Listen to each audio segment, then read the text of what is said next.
میرا جو ابتدائی زمانہ طالب علمی کا گزرا ہے وہ احناف کے پاس ہے. ان کے مدرسے میں ہم جہاں پڑھتے تھے دیہات کا مدرسہ تھا, باورچی نہیں تھا.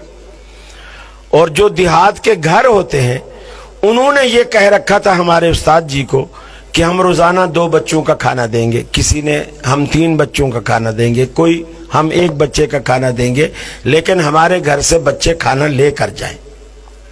استاد جی نے گھر باندھ دیے, اوے بھائی خلیل تیری ڈیوٹی اس گھر سے کھانا لانے کی, جنید تیری ڈیوٹی اس گھر سے کھانا لانے کی.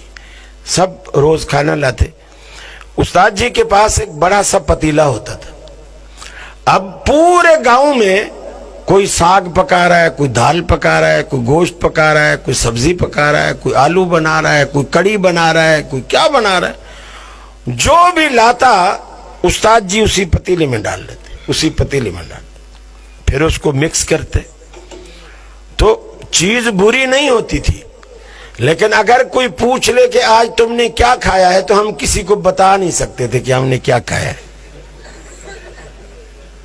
بہرحال وہ ایک مرغوبہ سا ہوتا تھا کسی چیز کا, لیکن ذائقے میں بھی بری نہیں ہوتی تھی, لیکن ہم بتا نہیں پاتے کہ آج کیا کھایا ہے. یہ جو آپ لوگوں نے دیکھا ہوگا مولویوں کی توندیں باہر نکلی ہوتی ہیں, گردنیں بھی کافی موٹی ہوتی ہیں, اس کے پیچھے اصل یہی راز ہے. کتنا بھی مالدار آدمی آپ دیکھو گے گھر میں زیادہ سے زیادہ چلو 1 ڈش 2 ڈش 3 ڈشیں بنا لے گا, لیکن مولوی تو روزانہ 50 اور جتنے گھر ہیں اتنی ڈشیں روزانہ مکس کر کے ہم کھا رہے ہیں. تو ظاہر بات ہے گردنیں تو موٹی ہوں گی. کپڑے ہر سال نئے سلوانے پڑتے ہیں, پہلے والے تنگ پڑ جاتے. عجیب. اب ہم دل میں یہ کوشش کرتے اور دعا بھی کرتے کہ یا اللہ کوئی ایسا بندہ بھیج جو ہماری دعوت کرے, بھلے ہمیں آلو کھلائے لیکن ایک چیز کھلائے. یہ مکس جو چیزیں ہیں یہ نہ ہو. دل چاہتا ہے نا انسان کا بھلے دال ہو لیکن ایک ہو.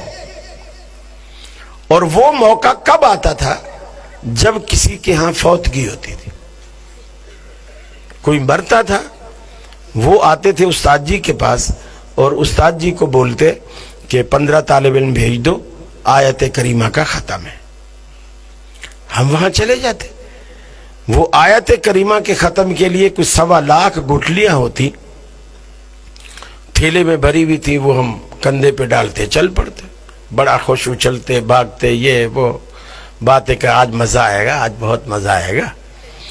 وہاں جا کر کے وہ گھر والے سفید چادر بچھا دیتے, ہم وہ تھیلی گٹھلیوں کی اس کے اوپر خالی کر دیتے. اب گھر والے بھی ساتھ میں بیٹھے ہوئے پڑھ رہے ہیں, ہم نتھو خیرے کی اماں کو بخشوا رہے ہیں جو فوت ہوئی ہے. اب وہ ایک گٹھلی پڑھ رہے ہیں, لا الہ الا انت سبحانک انی کنت من الظالمین. اب اتنی دیر ایک گٹھلی پہ لگ رہی ہے. ابھی دوپہر آ گئی, ابھی آدھی ڈھیری بھی مشکل سے خالی ہوئی ہے. اب ہم اسے گھر والے سے کہتے کہ بھائی کوئی پانی وانی تو لاؤ, کافی دیر ہوگی, پیاس لگی ہے, پانی وانی لاؤ. یقین مانیے میں آپ کو اندر کی بات بتا رہا ہوں, جب وہ گھر والا اس مجلس سے اٹھ کر پانی لینے کے لیے جاتا, ہم سارے طالب علم ایسے چلو بھرتے, لا الہ الا انت سبحانک, لا الہ الا انت سبحانک. اب وہ جیسے جگ پانی کا لے کر آیا, ڈھیری ساری خالی, ساری ڈھیری خالی. اب وہ جو ہمارا استاد جی ہوتا یا مانیٹر ہوتا جو بھی, وہ بھی کہتا ماشاءاللہ بچوں نے بڑی ہمت کی جی, بس جلدی سے دسترخوان لگاؤ, ابھی ظہر کا ٹائم بھی ہونے والا ہے, پھر اس کے بعد ہماری پڑھائی بھی شروع ہونے والی ہے. اب دسترخوان لگتا, ہم کھانا کھاتے.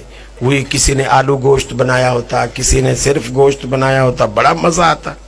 اب مزے کی بات آپ کو بتا, جب ہم وہ گوشت روٹی کھا کر مزہ صحیح اگر آیا ہوتا, وہاں سے جب نکلتے, اللہ کی قسم ان کے گھر سے لے کر مدرسے تک پورا راستہ یہی دعا کرتے, اللہ کرے ان کا کوئی اور مرے, اللہ کرے ان کا کوئی اور مرے. کیوں اور مرے گا تو پھر ہمیں دعوت کریں گے نا، پھر مزہ آئے گا۔ اور اگر کسی نے مدرسے جیسا کھانا کھلایا ہوتا تو پھر ہم کہتے خدا کرے ان کا کبھی نہ مرے۔